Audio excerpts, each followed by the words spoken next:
There's a particular kind of silence that lives in a mansion like this one in the early hours of the morning. Not the peaceful kind, not the silence of a house at rest, but the silence of a house that is always listening. The kind of silence that has ears, that reports back. I had learned to move through it anyway. The east corridor on the second floor was my preferred route when I needed to think. Long enough to feel like walking somewhere, empty enough at this hour that I didn't have to arrange my face into anything useful. The marble beneath my feet was cold, even through my socks, and I had stopped minding that weeks ago. Cold floors, cold walls, cold eyes at the dining table every morning. You adjust. You incorporate the cold into your plans, and you keep moving. I needed to keep moving. The problem was that my plans, the ones I had carried all the way from Lagos to Seoul, all the way from my brother's empty apartment to a party I had no business attending, all the way from a crowd of strangers to the moment a man I did not know took my hand and changed the coordinates of my entire life. Those plans now had a complication I had not budgeted for. His name was Park Jae-won, and he knew. I stopped walking for a moment near the window at the far end of the corridor. Outside, Seoul was beginning its gray pre-dawn ritual. The sky not quite black anymore. Not quite anything else yet, that uncertain hour where the city looks like it is still deciding what kind of day it wants to be. I pressed my shoulder lightly against the wall and let myself think about it properly, the way I hadn't allowed myself to yet, because allowing it meant sitting with how much it changed. He had found me in the father's private study 3 nights ago. I had been careful. I'm always careful. Careful is the baseline I operate from. Careful is the thing my brother used to tease me about, because even as children I would plan an exit route before entering any room. But careful has its limits when a house has 70 staff members and an heir who apparently does not sleep at normal human hours. He had come into the study silently. The way people move when they have grown up in spaces where silence is a survival skill, and I had turned around with the documents already in my hand and nowhere reasonable to put them. There was a moment, maybe 3 seconds, maybe less, where everything could have gone a completely different direction. He looked at the documents. He looked at me. He looked at the documents again. And I told him the truth because there was nothing else left to tell. My brother, Seoul, the transactions, the signature at the bottom of the last one, a signature I had memorized so completely that I could draw it from memory in the dark, the particular loop of the P, the aggressive downstroke that followed. His father's signature, Park Sung-jin, on a document that moved money in a direction that ended my brother's life. I told him all of it standing in his father's study at 2 in the morning with evidence in my hands. And Park Jae-won had stood very still for a very long time. Then it said, quietly, "Put those back exactly where you found them." I had stared at him. I said, "Put them back," he repeated, and his voice was not angry. It was not threatening. It was something more complicated than either of those things. And then come out of this room before someone sees the light under the door. I put them back. I came out of the room. He closed the study door behind us both, and we stood in the dark corridor, and he looked at me with an expression I was still not finished decoding 3 days later. "How much do you know?" he had asked. "Enough," I said. "How much more do you need?" That question had stopped me, because it was not the question of someone preparing to hand me over. It was not the question of someone calculating how to use what he knew against me. It was the question of someone who had just been handed information that rearranged something inside him and was now trying to decide what to do with the rearranged version of himself. "I don't know yet," I told him honestly. He had nodded once, slowly, like that answer made more sense to him than a confident one would have. "Stay out of that room," he said finally. "Whatever you need, find another way to get it. If my father finds out you've been in there," he stopped. Something moved across his face that he didn't finish putting into words. He didn't need to. I understood what he didn't say better than if he had said it. He walked away down the corridor, and I stood there in the dark and felt something I had not felt since before my brother died. I felt the ground shift, not in a dangerous way, not the ground shift of threat or crisis, which I had become unfortunately fluent in. This was different.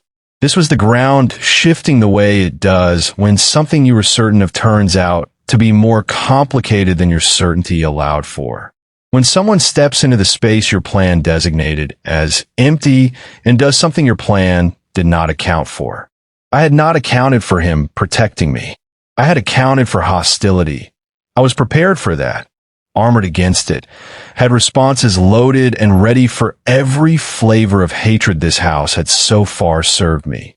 I had accounted for indifference, which was its own kind of obstacle, but a navigable one. I had even accounted in the darker corners of my preparation for the possibility of violence. The rival clan had already demonstrated their vocabulary on that front. I had not accounted for Park Ji-won finding out why I was really here and choosing, without apparent hesitation, to stand between me and the consequences of that truth. And I had absolutely not accounted for what that choice was doing to me. I pressed my back fully against the corridor wall now and stared at the ceiling. The plasterwork up there was elaborate, carved details that had probably taken craftsmen months to complete and that most people in this house walked beneath without ever looking up. I had noticed them on my third day here, counted the repeat of the pattern, 17 repetitions from one end of the corridor to the other. My brother would have noticed them too. Emeka noticed everything beautiful. He was that kind of person, the kind who could be in the middle of difficulty and still find a thing worth looking at. He had that gift. I loved him for it, and sometimes found it maddening and would give anything to hear him point out something beautiful in an ordinary moment one more time. I'm doing this for you. I told him the way I told him every morning. The words lived inside my chest, never spoken out loud. I haven't forgotten. I haven't gotten confused about why I'm here. But even as I said it, I felt the complication of it. Because staying alive long enough to finish what I came here for now required navigating something I had not planned, the feeling that was growing, quiet, and persistent and deeply inconvenient every time Park Ji-won was in the same room as me. The way he had caught the documents in my hands and made a decision in 3 seconds that most men would have spent 3 days calculating. The way he said my name, Adaeze, when he was being direct with me, like he had practiced the sounds privately to make sure he honored them correctly. The way he had brought the entire weight of his considerable fury down on everyone connected to my accident in 24 hours, and how that fury, which should have frightened me, given what it revealed about what he was capable of, had instead made me feel something I had no safe word for. Stop it, I told myself. I pushed off the wall and kept walking. 17 repetitions of carved plasterwork above my head, cold marble beneath my feet, a house full of people who wanted me gone in various ways and for various reasons, and a mission that was nowhere near complete, and a man whose father's signature was on my brother's death, and who had nonetheless chosen to protect me. And whatever that was doing to me was a problem for a version of myself that was not currently trying to survive. For now, I walked. Han Mary, my personal maid, a quiet young woman from Busan with quick eyes and careful hands, had been gone for 40 minutes longer than the errand required. I noticed at the 30-minute mark. By the 40-minute mark, I was no longer pretending to read the book open in my lap.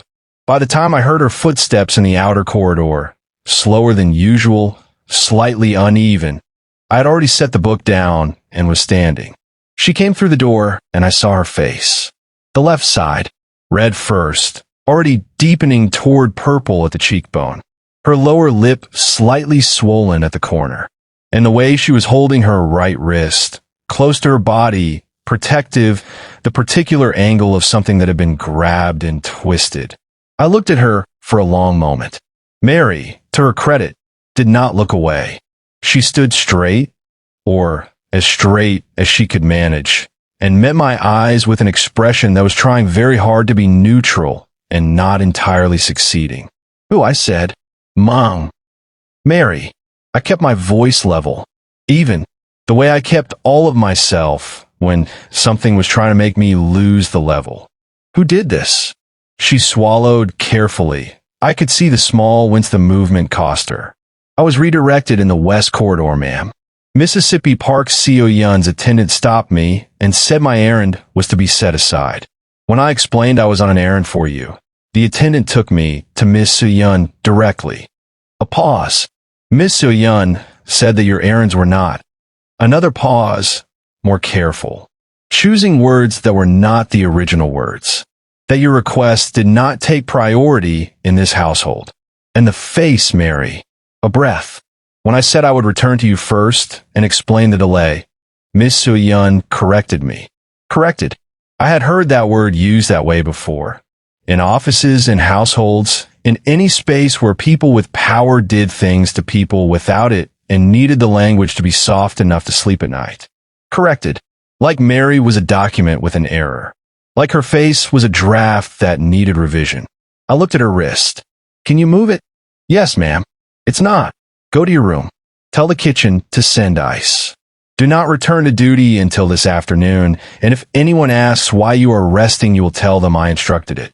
Ma'am, I don't want to be the cause of. You are not the cause of anything. I said it clearly, so there was no room for misunderstanding. You were doing your job. Go and rest. She went. I stood in the center of the room for exactly the amount of time it took me to decide what version of myself was walking out that door. Not the version that was shaking, and I was shaking a small fine tremor in my hands that had nothing to do with fear and everything to do with controlled rage, which is a different animal entirely, quieter and more deliberate, and significantly more dangerous. The version that walked out that door was the one who had crossed an ocean for a reason. This house had 70 maids. 70. I had confirmed this number in my second week, partly out of habit and partly because understanding the infrastructure of any environment you're operating in is basic intelligence work. 70 maids for a household of 5 family members. 6 now, if you counted me, which most of this household was working very hard not to do. Each family member had a personal maid in addition to the general pool. Personal maids were not borrowed, redirected, or touched. That was not a rule that was written anywhere I had found. It was a rule embedded in the culture of the house, the unspoken grammar of how things function here. Park So-Yun knew this rule. She had grown up inside it. She had broken it deliberately. Not out of need. She had her own maid, her own staff, her own considerable resources within this household.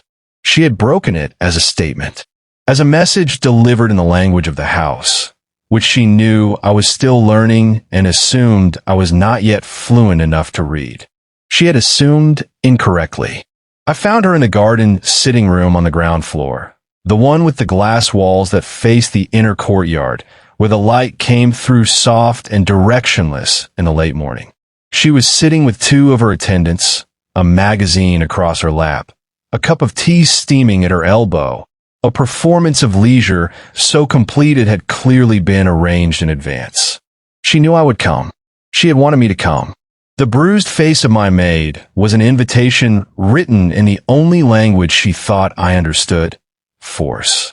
I walked in without announcing myself. She looked up with the slow deliberateness of someone performing the act of being unbothered and smiled. The smile that is not a smile. The smile that is a declaration of territory. "Oh," she said, in Korean, with the lightness of someone who has practiced the tone. The guest. Her attendance shifted slightly, the small repositioning of people preparing to witness something. I stopped at a comfortable distance. Not too close. Close enough to be confrontational was an amateur's mistake. It gave the other person something to react to physically and shifted the dynamic away from words, where I was stronger. I stopped at the distance of a conversation. "Your attendant redirected my maid this morning," I said, in Korean. The flicker in So-Yun's expression told me my fluency was still a surprise to her, which told me she had not been paying close enough attention. A mistake I noted. My maid, who was on an errand I had assigned, was taken from that errand and brought to you, and you struck her. So-Yun set the magazine aside with the unhurried movements of someone who has never once had to rush for anything. She rose. She was beautiful in the way that the women in this family were all beautiful, sharp and expensive, and assembled with precision. She crossed the room, toward me slowly, and stopped closer than I'd stopped to her, which was intentional, and looked at me with eyes that had been practicing contempt since long before I arrived. "Your maid," she repeated, each word individually weighted, like she found the phrase faintly ridiculous. "You have been in this house for how long? And you're already speaking about your maid?" She was assigned to me by this household. She's a maid in my family's house. A small tilt of the head, almost curious. As are you, if we're being honest. A maid my brother picked up at a party and decided to play house with. The only difference between you and the girl whose face you were so concerned about is that you have a slightly better room. I looked at her, let the words land without reacting to them, which I could see annoyed her. She wanted a reaction, wanted to flinch, wanted evidence that the words had found the target she was aiming at. "You interrupted a household errand," I said, "to make a point. The point is made. I am here. Now I am making mine. Stay out of my lane, Seo-yun. Whatever you think I am, whatever category you have filed me into in that very organized head of yours. I am the one thing in this house that you have not had to deal with before, and you are not prepared for me." Her smile sharpened. This was what she had wanted. An escalation, a real one, something she could grab onto. "Not prepared for you." She laughed, soft and dismissive. "You are nobody. You are a girl from somewhere nobody here can find on a map, whom my brother brought home like a stray animal to embarrass this family in front of every alliance we have built for 20 years. You have no name in this world. No blood that means anything here. You sit at tables where you don't belong, and you walk these corridors like you have a right to be in them, and you don't. You're nothing in this house. You are the whore my drunk brother decided to call his wife because he wanted to throw a tantrum at our parents. And when they clean up his tantrum, which they will because they always do, you will go back to wherever you came from, and this house will forget you existed within a week." She was good. I will give her that. She was precise, and she knew which words had weight, and she delivered them with the confidence of someone who has never had to develop a thicker skin because the world has always been careful with hers. But she had made the mistake that people who have always been the most beautiful, most adored, most central person in any room always eventually make. She had forgotten that rooms change. I looked at her for a moment. Really looked the way I look when I'm finished being looked at and am ready to look back. And I said it quietly, which is always more effective than saying it loudly. The saddest part isn't that they stopped looking at you. The saddest part is that the moment I walked through that door, you became invisible in your own home. The staff that used to watch you cross a room, I see how they look at you now, Seo-yun. I see what's missing in it. And your brother, I paused, just long enough. Your brother, whose opinion is the only one in this house you have ever actually cared about. He looked across a crowded room, past every woman in it, past every arrangement your family made, past everything he was supposed to want. And he found me. Not you. Me. And you can hate me every day for the rest of your life. But every morning when you look in that mirror, you'll have to make peace with the fact that the one person whose validation you have been performing for your entire life looked right past you. And he didn't even look back. The room was completely silent. I watched the words arrive, watched them move through her expression in sequence.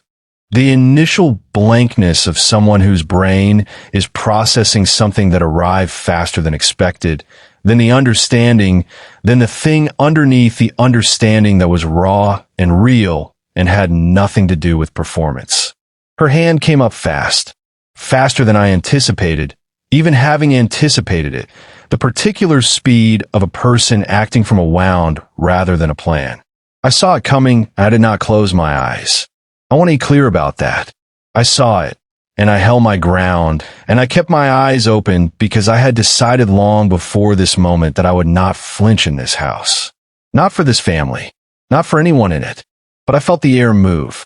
And then I heard the sound, sharp, definitive, the sound of an open palm connecting with skin, and processed in the same instant that the sound had not come from my direction.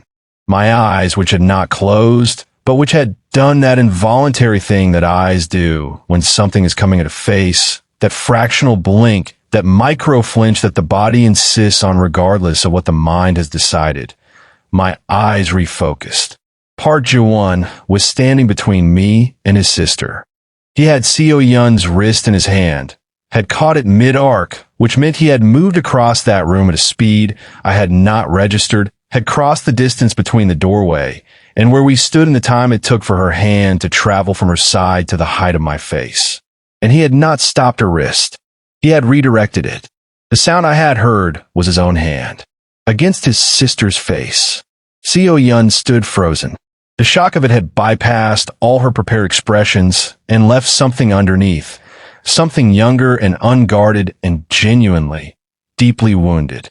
Her hand came up slowly to her own cheek. Her eyes, which had been hard and deliberate and aimed at me for this entire conversation, moved to her brother's face and stayed there, and what was in them was not anger. It was devastation. Jae-won said nothing. He did not explain or qualify or soften it. He stood where he was with his jaw set and his eyes on his sister. And the silence he held was not the silence of someone who had acted impulsively and was waiting to see what came next. It was the silence of someone who had made a decision and was standing inside it. Seo-yun made a sound, small, involuntary, the sound of something breaking that had been under pressure for a long time. And then she gathered herself. I watched her do it, watched her pull the pieces of her composure back together with a visible, painful effort, and she walked out of the room. Her attendants followed. The door did not slam. She closed it with precise quietness that was somehow worse than a slam. The room was empty except for the two of us. I looked at Jae-won. He turned to look at me, and his expression had shifted, the set of his jaw still there, but something else in his eyes now, something checking, assessing, looking for damage.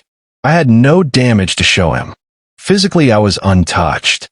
What was happening inside me was a different and more complicated inventory that I was not prepared to take in front of him. I held his gaze for a moment, one moment, two, and then I turned and walked out of the room.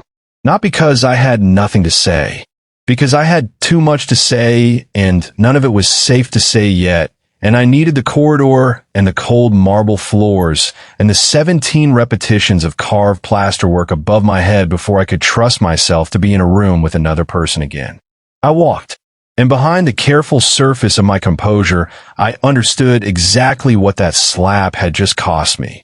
He had struck his sister, in front of her attendants, because of me. Because her hand was raised in my direction, and he had walked into the room and made a choice in a fraction of a second. The same way he had made the choice in the study. The same way he apparently made all his choices at a speed and with a certainty that I found simultaneously reassuring and terrifying. But Seo-yun would not cry alone. She would go to her mother. The story would arrive in the mother's room within the hour, reshaped by grief and humiliation into something that made me the architect of all of it. The intruder who had come into this house and stolen her brother's loyalty and turned him against his own blood. The mother who had made her position on my presence in this house clear from the first morning I sat at her breakfast table, would have everything she needed now to sharpen her opposition from cold tolerance to something with more edges. I had come here with a rival clan, wanting me dead. I had accumulated, in the space of a single morning, a new set of enemies wearing the same last name as the man protecting me. The irony was not lost on me. Nothing in this house was ever simple. Nothing cost what you expected it to cost. It always cost adjacent things, invisible things, things you hadn't priced into the calculation. I kept walking, held my face neutral for any staff member I passed. Filed everything that had just happened into the part of my mind reserved for problems that required strategy rather than reaction. My brother used to say, "Adaeze, you process everything like a machine." I used to tell him that was not a compliment. He would say, It wasn't meant to be one, but it might save your life one day. He was right, as he often was about the things that mattered. I pressed the thought of him down deep, where it was safe, and I kept walking. I did not plan to walk past the father's study. My feet made that decision independently of my conscious routing, which was itself information I filed away. The body knows things the mind is still working up the courage to look at directly. The corridor that led past the study was on the way to the east staircase if you took the long route, which I had no particular reason to take except that the long route was emptier. The door was ajar. Not by much, perhaps 30 degrees. The gap of a door that had been pulled closed without checking the latch, or left deliberately cracked for ventilation, or simply the result of an old door in an old frame that did not always sit flush. Just enough of an opening to catch the light inside. I did not stop walking. I slowed. Through the gap, I could see the edge of the large desk. The green-shaded lamp that was always on in that room regardless of the time of day. I had noticed it the night I was in there, the night everything changed. The lamp was on now, and at the edge of the desk, visible in the slice of the world the open door offered me, was a hand. Old, the skin of it mapped with veins and age, resting heavily on a stack of papers, not moving. The hand of a man who was tired in a way that sleep did not fix. Park Sung-jin. I stopped walking. I stood to the side of the doorway, not in front of it, not visible from inside. And I looked at that hand and I thought about my brother. Emeka had hands like our father. Wide palms, long fingers, the kind of hand that looked capable. He used those hands to build things. Not literally, though he was good with his hands too. Had spent a summer in university building furniture in our uncle's workshop just because he wanted to know how. He built things in the broader sense. Connections. Relationships. The particular architecture of trust that he erected with everyone he met, quickly and genuinely, because he was that kind of person. My brother walked into rooms, and people felt better for his being in them. Somebody had decided his life was worth less than a transaction. Somebody had put their name on a document that moved money in the direction that ended him, and that somebody's hand was 20 feet away from me right now, resting on a desk, old and tired, and still making calculations. I felt the rage, and it was rage clean and cold and very old, the kind that has been carried so long it has settled into your bones and become part of your structure. I felt it move through me the way it always did when I let myself fully remember what I was here for. Not the performance of grief. I was past that, had moved through it and out the other side into something harder and more purposeful. The purpose. I had not come this far to lose sight of it.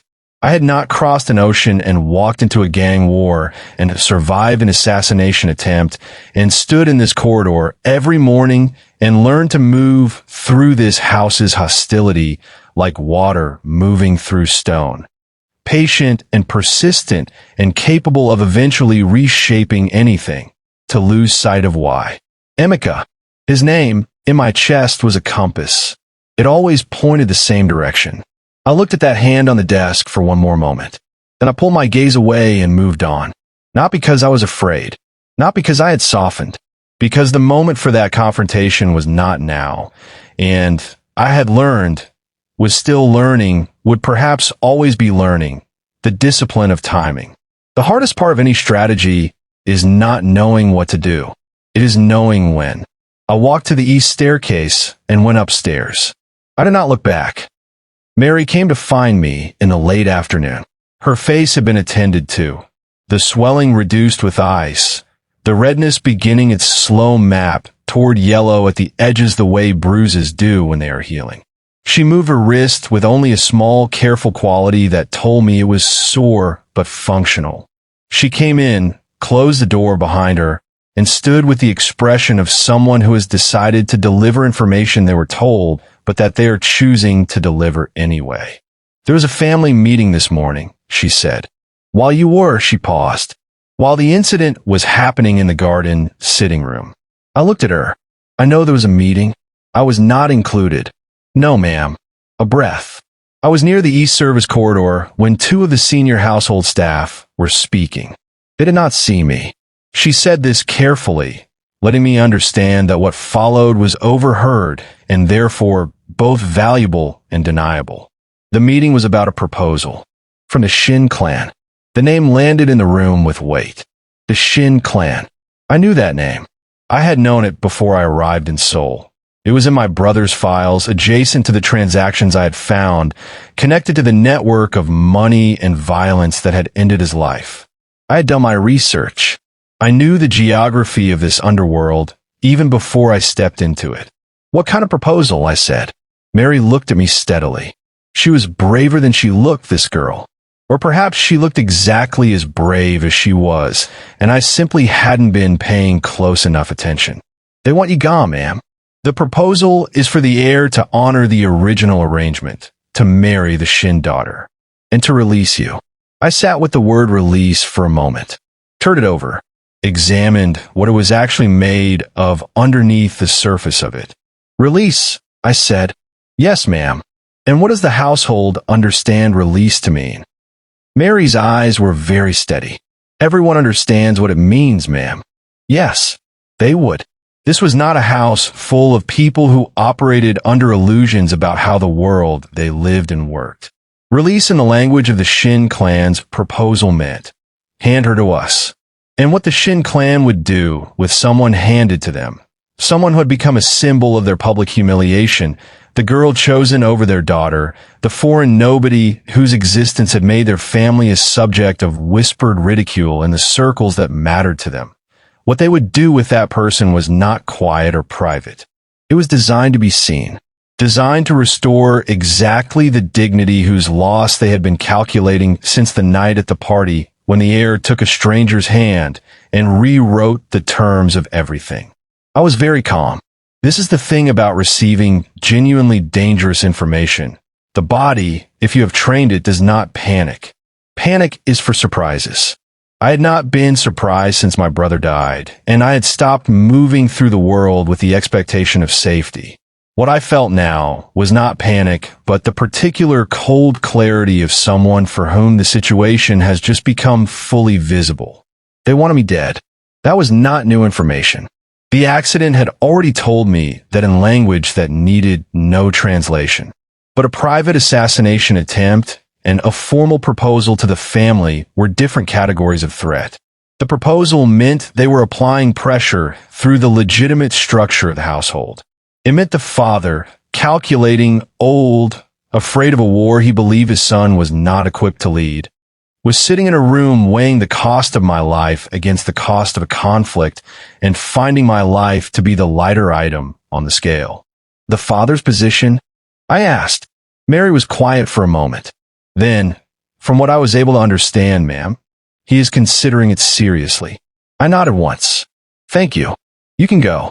Mom. I'm fine, I said. Go and rest. She went. I sat in the chair by the window for a long time. Outside, the light was shifting into evening. That particular gold that Seoul did in the last hour before dark. The city softening at its edges the way cities do when the working hours end and something more human takes over. Down in the courtyard, the security rotation was changing. I had memorized the schedule in my second week, another old habit, and I tracked it now without conscious effort, noting the positions, the gaps, the rhythms. I thought about my brother. I thought about the signature on the document in the study downstairs. I thought about Park Sung-jin's old hand resting on a stack of papers, doing the arithmetic of power and finding me to be a remainder, the leftover in the equation that needs to be discarded to make the numbers clean.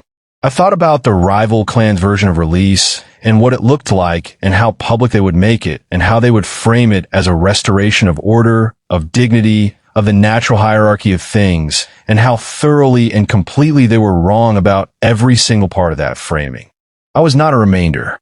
I was not a leftover. I was the daughter of my mother and my father and the sister of Emeka Okafor, who died in Seoul 2 years ago in circumstances that someone in this city signed their name to and had not yet answered for. I was the person who had crossed every distance between that loss and this moment on purpose and with intention. I was still here. I was still thinking. And whatever Park Sung-jin decided in that meeting, and whatever the Shin clan was planning, and whatever Seo-yeon was constructing in the rooms of her humiliation and grief, none of it had finished me yet. None of it. I sat with that truth until the evening settled fully over the city outside my window. And then I heard the knock at the connecting door. He knocked once. He always knocked once. I had noticed this, the singular knock, as if anything more would be asking permission he had already decided he was entitled to, and anything less would be discourteous. One knock, the precise minimum of consideration. "Come in," I said. Jae-won opened the connecting door and stepped into the room. He had changed from the morning, the formal jacket gone, a dark shirt, the top button open, the kind of undone that is not careless, but is the deliberate shedding of the day's performance. He looked at me in the chair by the window, and I looked at him in the doorway, and neither of us said anything for a moment. "You heard about the meeting?" he said. It was not a question. "This afternoon," I said. He nodded. He crossed the room. Not toward me, toward the window, the one adjacent to mine, the same position we had taken the last time the day needed to be processed, and the window seemed like the most honest place to do it. He stood with his hands in his pockets and looked out at the city. "My father," he said slowly, "is afraid. He has been afraid since before I was old enough to understand what his fear looked like. He dresses it as strategy, as calculation, as the long view and the necessary decision and the weight of what he carries." A pause. But underneath all of those words, he is an old man who is afraid of what he cannot control. And he stopped. I am what he cannot control. I watched his reflection in the glass of the window, the city lights beginning behind him, Seoul assembling itself into its nighttime self. "The proposal," I said. "He's going to accept it. He wants to. In you." He turned from the window, then, and looked at me directly, and there was nothing performed in his expression. No strategy, no careful management of what he allowed me to see. This was the version of him that existed before the day's requirements assembled themselves around him every morning. Unguarded in the way that people are only unguarded when they have made a decision too large for guardedness to be useful anymore. "I have a different answer for my father," he said. I waited. "Tomorrow morning," he said, "you are going to marry me. Legally. With documentation. With the full registration that makes you." He paused. Found the exact words. "That makes you blood of this household. Name and protection and everything that comes with both." The room was very quiet. "That's not a question," I said. "No." I looked at him. The connecting door still opened behind him. The city lights coming up behind the window. The cold that lived in this house's marble floors and walls and expressions. And in the middle of it, this man who kept making decisions at the speed of instinct and living inside them without flinching. I thought about the Shin clan's version of release. I thought about the father's arithmetic.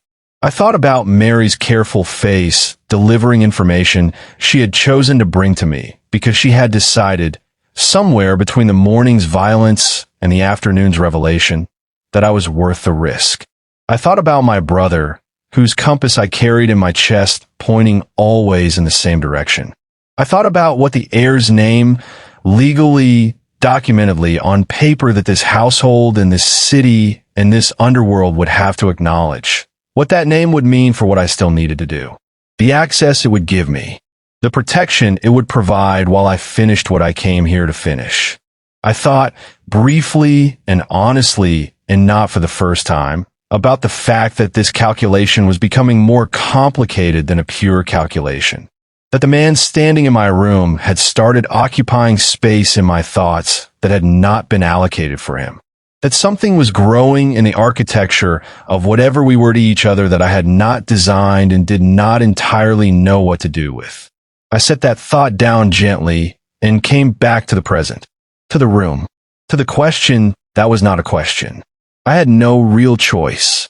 I had understood that the moment Mary said release, and I heard what was underneath it. The options available to me were not between staying and going. They were between staying with his name and going to my death. between continuing the mission with new cover and losing the chance to complete it entirely. And yet, when I looked at him and said the word, it did not feel only like survival. Okay, I said. He looked at me for a moment. That long, considering look, the one that felt like being read with more care than most people brought to reading anything. Then he nodded once. The same nod he always used when something had been agreed, and further words would diminish rather than add to it. He moved toward the connecting door. J1. He stopped. I looked at him across the room. In the window behind him, Seoul burned with 1,000 lights, indifferent and enormous and ongoing. The city moving through its night without concern for the particular weight of the particular moment happening in this particular room. After tomorrow, I said carefully, I need access. He was still. Not to the study, I said. I won't go back to the study, but to information, to the people who move through this household and the conversations they carry, to the history that this family has kept in rooms I haven't been invited into. I held his gaze. I need to be inside this, J1. Not beside it. Inside it. The silence lasted long enough that I thought he might not answer tonight. That this might be the boundary, the protection without the partnership, the shelter without the access. Then, after tomorrow, you'll have the access that comes with the name. A pause. Something that was not quite a warning, but was adjacent to one. Be careful what you do with it. He walked through the connecting door and pulled it partially closed behind him. Not fully closed. Partially. The same way it had been every night since I arrived. Open enough to hear movement, closed enough to honor the distance we were still navigating. An arrangement that had started as practical and had become, without either of us formally acknowledging it, something else. Something that lived in the language of small adjustments and partial doors and one deliberate knock. I turned back to the window. Tomorrow I would take his name. I would stand inside the protection of it and use it as the tool it was. The most effective tool available to me in this particular operation, in this particular city, in this particular war that had taken my brother and that I had not yet finished answering. I would keep my compass. I would keep my direction. And if the man whose name I was taking was doing something to the architecture of my interior that was more than strategic, if the warmth that moved through my chest when he stood in a room and made a decision on my behalf was something that pure mission logic could not entirely account for, that was a truth I could carry quietly, the way I carried everything that was not yet safe to put into words. Tomorrow was coming. Seoul burned outside my window. I stayed at the glass until the lights blurred at the edges, and for just one moment, one small, private, carefully contained moment, I let myself feel everything I spent the rest of my hours not feeling. Then I straightened, went to the bed, and began preparing in the organized architecture of my mind for the day that came after tomorrow. The Shin clan was still out there. The father's arithmetic had not changed. The sister was somewhere in this house with a bruised cheek and a wound that went much deeper than bruising. And in a study on the ground floor, an old hand rested on papers that connected to a grave in Lagos that should not exist. I had not forgotten. I had not gotten confused. I was still here. And tomorrow, I would be harder to remove.